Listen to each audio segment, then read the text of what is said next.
It was almost 1 in the morning, and Mia just wanted popcorn. Simple, easy, quick. But the microwave had other ideas. It kept resetting itself. For no reason.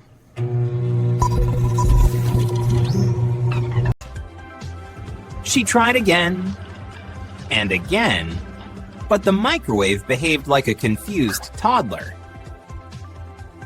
And then she saw it, a tiny ghost, desperately trying to heat up invisible ghost, snacks, by pressing the wrong button every single time. So Mia did what any kind person would do. She taught the ghost Microwave 101. And finally, success.